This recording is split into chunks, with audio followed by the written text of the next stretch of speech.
Welcome to the DEFCON Warning System Digest. I'm Tom Lonelywolf, the director of the DEFCON Warning System. Before we get into today's digest, I want to hit upon a couple of things that happened just within the last day or two. Russia, let me pull it up to make sure I get it right. Russia says that Western-supplied F-16s in Ukraine may be interpreted as nuclear armed by Russia. Now, Russia's foreign minister, Lavrov, I think his name is, said this. Now, Russia has made like a lot of nuclear threats, but this one caught our attention because there's some truth behind this. This is something that all nuclear armed countries do. If an ICBM is coming toward them, they don't wait for the mushroom cloud to hit. They're going to assume that it's nuclear. They're going to assume that this ICBM is not bringing them a bouquet of roses. F-16s, because they can carry both conventional and nuclear warheads, if an F-16 fires something at Russian troops or a Russian city or something like that, they're going to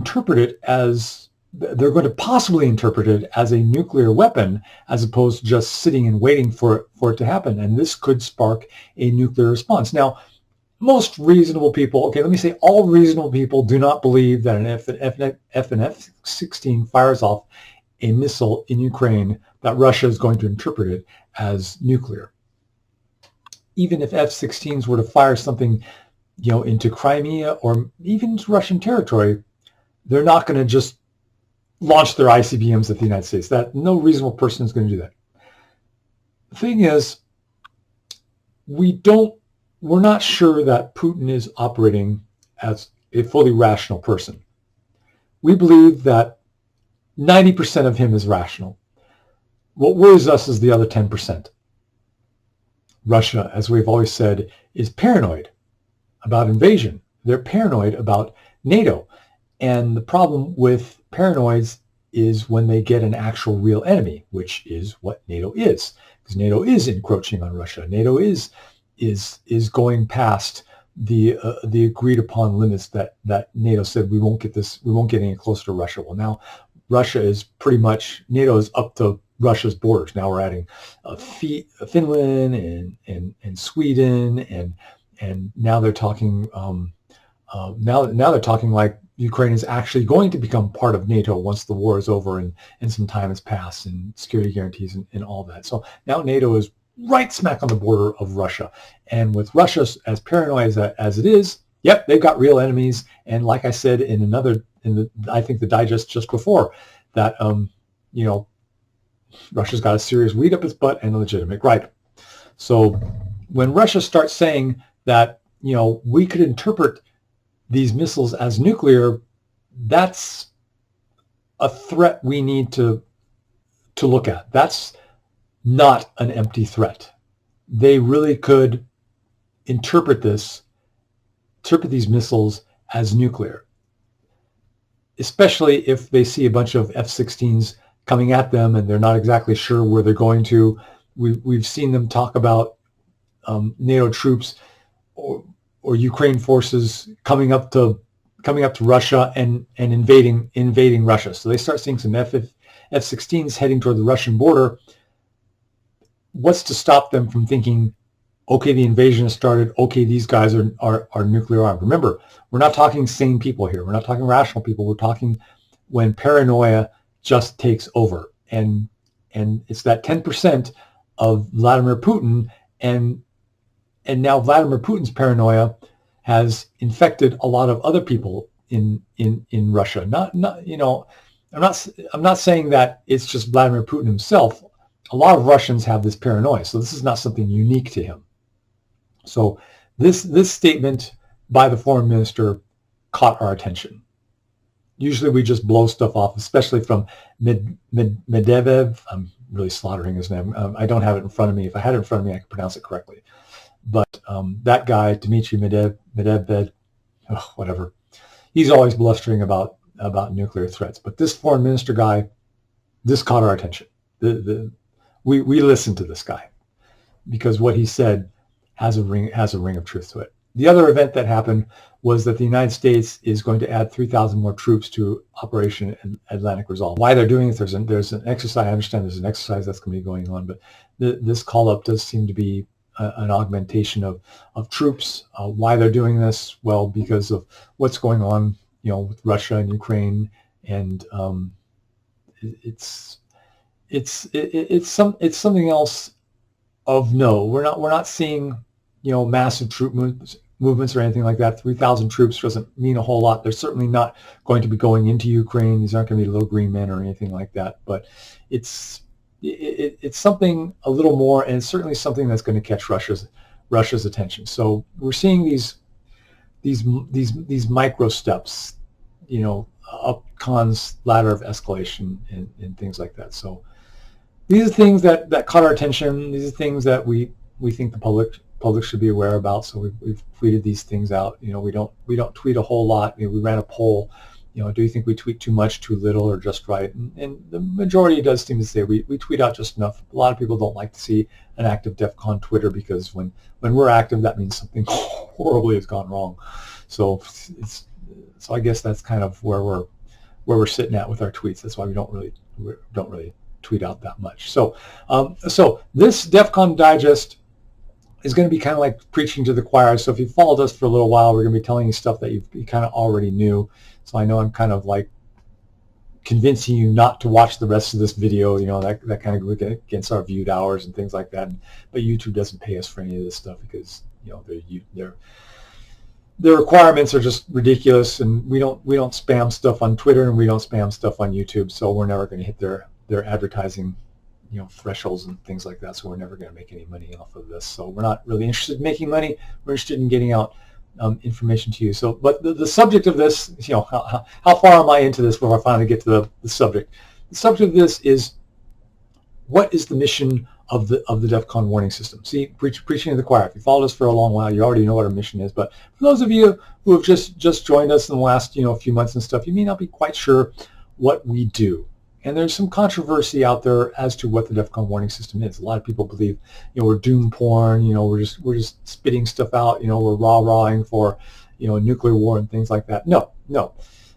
What we do, and I'm doing this a little bit differently. Normally, these digests are done off the cuff. I work with no notes, nothing like that. I may have some things on the computer that I want to refer to for specific facts and things like that, but I don't have, points that I want to talk about. This time, I actually sat down and wrote an outline. I took a communication class a long time ago, and obviously I failed it. So my outlines have never been very good or detailed or anything like that. So I don't know if this outline is going to make me any more focused than I have been before. Maybe I'll stop going off on tangents. Maybe I'll stop going and a lot. But see, and I just did it. But hopefully if this works, great. If it doesn't, let me know, and I'll just go back to just making stuff up as I go along.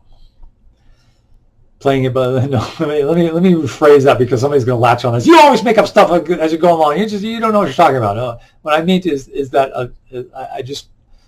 I won't do things. I'll go back to doing things off the cuff, because off the cuff means you're hearing my pure thoughts. I'm not couching them with political correctness. I'm not mincing my words, and so that in order to not say things that I shouldn't say. That's why I like speaking off the cuff, speaking my mind, so you hear exactly what I'm thinking uncensored. So you get a better idea of what we're talking about behind the scenes. If I try and censor myself, then maybe you're not quite getting what we're thinking at DEFCON Warning System, because we're putting a public face on it as opposed to what we're talking about behind the scenes. No, I really want you to know what we're thinking. And so that's why I kind of don't work with notes, because with notes I've kind of been able to couch my words and my thoughts and put those blinders on and make sure I stay on the path, whereas as opposed to when I'm just talking like this without any kind of preparation, then you're getting me stammering and flustering and giving you exactly what I think. So that's kind of why I like doing it like that, although it's not very professional, and it doesn't play very well, especially when you see all these other people they're at their desk and they're very formal and they're very good at what they do. Even though some of them, you watch them, you see a lot of edits and their jump edits in their videos because they're censoring out, they're cutting out the parts where they stammered and they had to look at notes and they had to think of things and rearrange things and everything like that. I kind of don't do that. I'll cut little things out when I'm stammering a little too long, and I get these big old pauses. But generally, what you see is what you get. If I have to look at notes for 5 minutes in order to collect my thought, then I'll cut that out. But generally, what you see is what you get. So, or what you get is actually what happens. So, but to go finally on to 10 minutes into the video, finally, what the DEFCON warning system does is we report on the threat of nuclear war. We don't report on politics or anything like that. We don't advocate. Now, there's another group out there, very, very famous, Federation of Atomic Scientists. They run the Bulletin of Atomic Scientists. They run the Doomsday Clock. They've done this for decades. 5 minutes to midnight, 2 minutes to midnight, 30 seconds to midnight. And midnight is supposed to be doomsday. It used to be nuclear war doomsday. Now they've changed it to just generic doomsday, from nuclear war, climate, or some other extinction level event. So they update their clock, whenever it suits them. I think it's like once a month or once a quarter or something like that. I can't remember. See, I don't work with notes, and actually I don't really follow the doomsday clock because I think they've become political, and I know we have people from Bulletin of Atomic Scientists who follow us. So whether they're watching this video or not, I don't know. But I'm very forward when I say that I don't like how they do things. I think they're political. I think their political biases get in the way of their analysis. So we're not political to the point that we don't advocate a position. We don't actually advocate the elimination of nuclear weapons. We don't advocate that countries should lay down their arms, they should sign peace accords, we should have moratoriums on nuclear weapons or anything like that. We don't do any of that stuff. All we do is just report on the threat of nuclear war. Whether nuclear war actually happens or not, as far as we're concerned, we don't care. As human beings, of course we care. But as a system, we're not advocating to prevent nuclear war. All we do is report on the threat of nuclear war.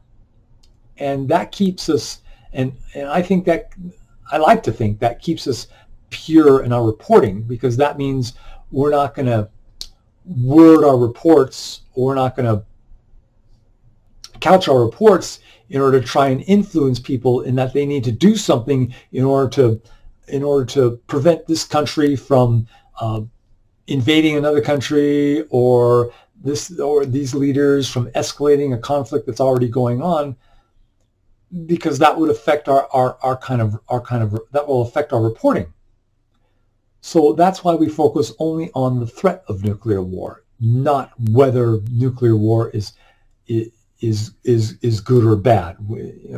That's kind of a weird thing to say, but that's how we kind of look at things. Not to prevent nuclear war, but only whether it's going to happen, not whether it's a good or a bad thing. Some people would say, maybe the human race does need a little nuclear war to flush out the gene pool. What's that joke? The gene pool could use a little chlorine. So we don't advocate. We only report. And I guess that was kind of what journalism used to be like many years ago. Now, unfortunately, it's kind of no. I'm not about to give a political opinion, and I'm not going to do that.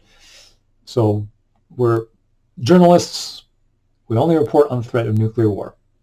So one of the complaints we get is that all you guys talk about is how close we are to nuclear war, and we always found that to be kind of a strange criticism, because that's our niche. That's what we do. We report on nuclear war. We don't report on the fishing season. We don't report on sports. We're not ESPN. We report on nuclear war. So it's natural that we report on events that would affect nuclear war. So it's kind of a strange criticism. Well, you're playing up. You're always talking about, Russia says we're close to nuclear war. Well, that's because we're not. That's what we do. Russia says something about nuclear war, so we're going to report that. We're not going to report on, Russia sent 500 troops to this, to this battle line, and Ukraine sent 300 troops to this battle line, and Russia got beaten back. We don't do that kind of reporting. We'll report on that if it affects nuclear war or the threat of nuclear war. That's why we don't. That's another reason why we don't tweet spam. You look at a lot of these accounts on Twitter. They've grown from 10,000 followers to 100,000 followers to 500,000 followers, and they do this in part by giving some good information, but a lot in part because they tweet spam. They tweet spam every little thing which is not really important to the news, but it gets them views, and it gets them followers. So that goes back to my original comment of a lot of people don't like to see an active DEFCON warning system Twitter feed because that means that something has gone horribly, horribly wrong. So that's why. So like I said, I reject the comment that we're doom porn because we only report on nuclear war. That's our niche. That's what we do. So we promote articles that address the subject. So when you go to our site, you see a bunch of articles that we put out, and unless the article says by DEFCON Warning System, this article is not from us. Sometimes you'll see them by Eric Wasson or myself or somebody in our staff, and that represents the DEFCON Warning System. It is penned by a specific person, but if it says DEFCON Warning System, that's our general consensus. Sometimes staff members will put out things that are just their own specific opinion or their own work. We're kind of a little fuzzy as to what.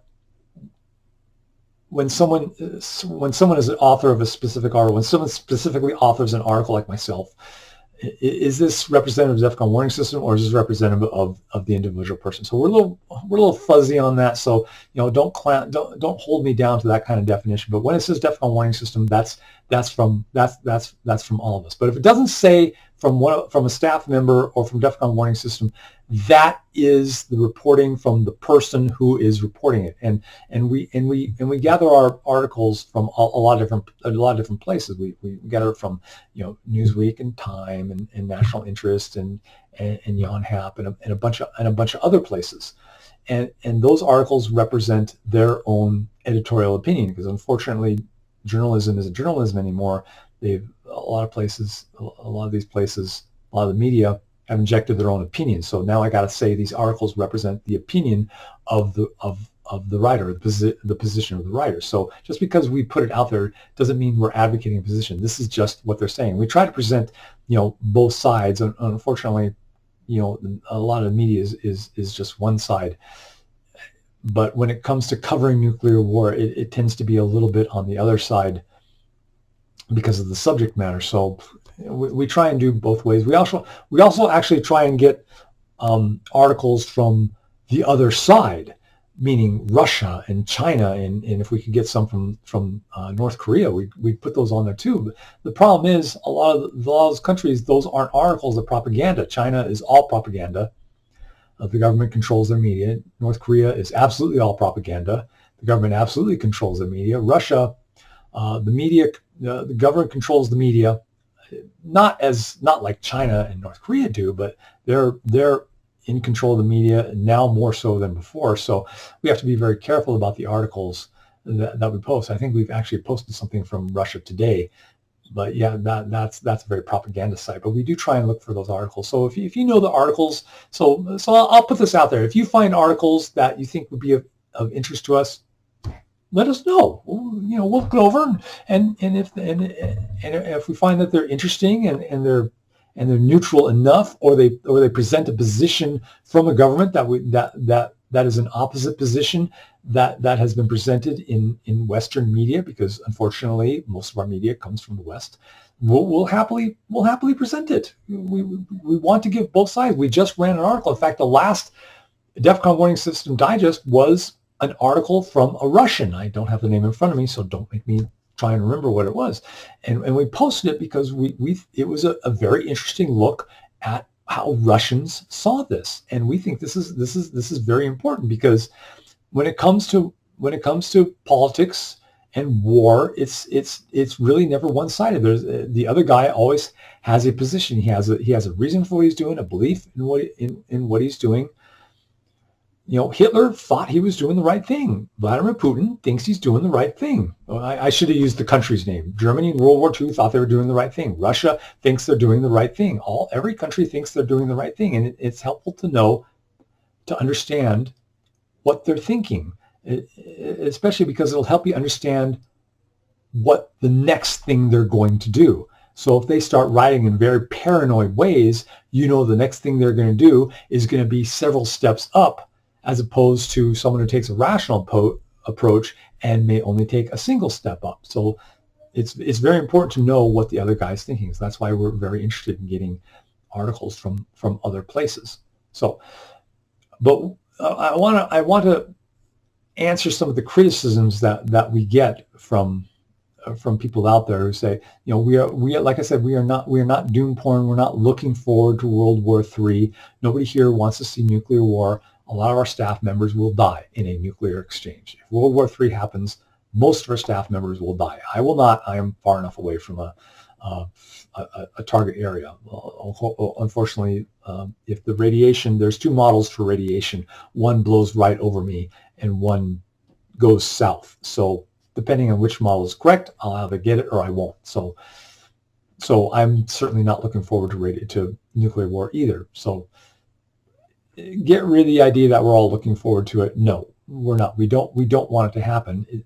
Like I said, our reporting style is we're not advocates. We're just telling you how close we are to nuclear war. We're not preppers or survivalists.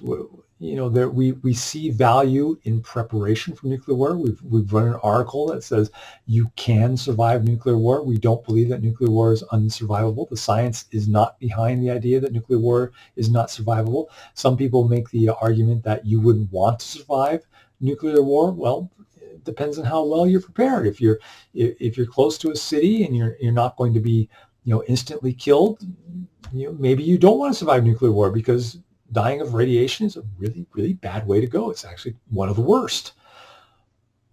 So, but if you're willing to prepare, yes, nuclear war is survivable, and so we do advocate for preparation and survival. We have a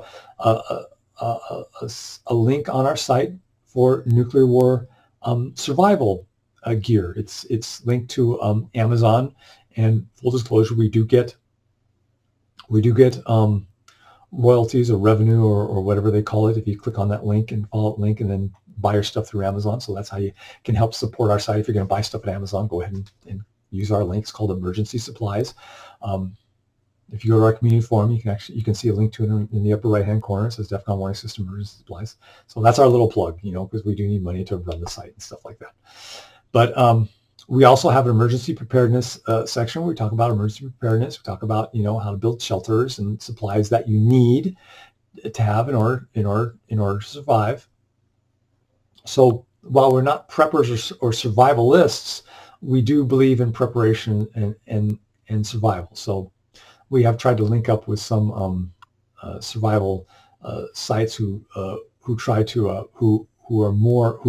that's their specialty, but no one has ever contacted us back or anything like that. So we would like to get more information out to you, but no one's contacted us about that. But we do believe in supply. Remember, if not nuclear war, you're going to be hit by some other disaster: wildfires, hurricanes, tornadoes, weather events, you know, civil unrest. So even if it's not nuclear war, preparation is very, very valuable. Another thing that we don't do is we don't do conspiracy theories. We don't do black helicopters. There's no New World Order that's trying to gear up for nuclear war so they can install a one world government or anything like that.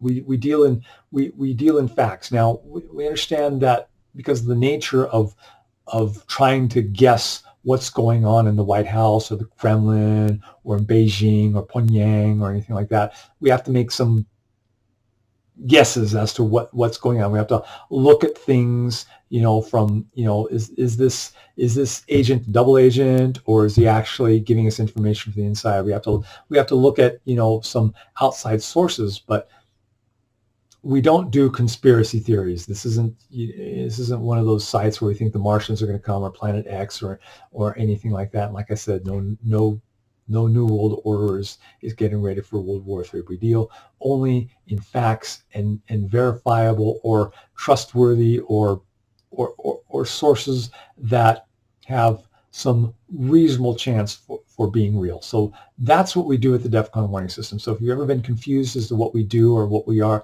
that's what we do.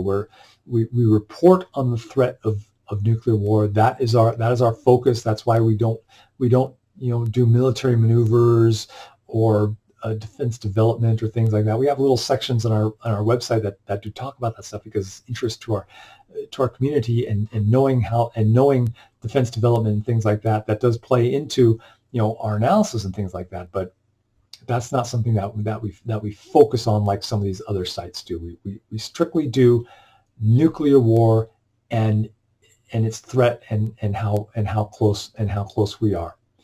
We promote articles which address the subject. We warn the potential of the nuclear war. We are the proverbial watchman on the wall. We're always watching for nuclear war, and we will sound a warning if we believe it's getting closer. And as you see, our different DEFCON levels. The closer it gets to 1, the closer that it is. DEFCON 1 does not mean nuclear war. It does actually, contrary to popular belief, it does not actually mean nuclear war. It means that we believe it's going to happen within 24 hours, or the missiles are actually already flying. So yeah, it actually could mean nuclear war, but that's not, just because it goes DEFCON 1 doesn't mean that the missiles are actually flying. Our system is designed to hopefully catch it about 24 hours before it actually happens. And that does introduce some possibility of error. We could be wrong. We hope we're wrong. But the idea is that nuclear war is such a horrible subject that people won't want to admit to themselves that it's happening. Well, maybe they'll contain it. After all, I've still got symphony tickets for tonight. So maybe if a third party out there says it's happening, maybe they'll take that warning seriously. And we hope that what we do, that we get enough credibility with what we do, that when we do sound the alarm, people will believe it. We go to DEFCON 4 an awful lot.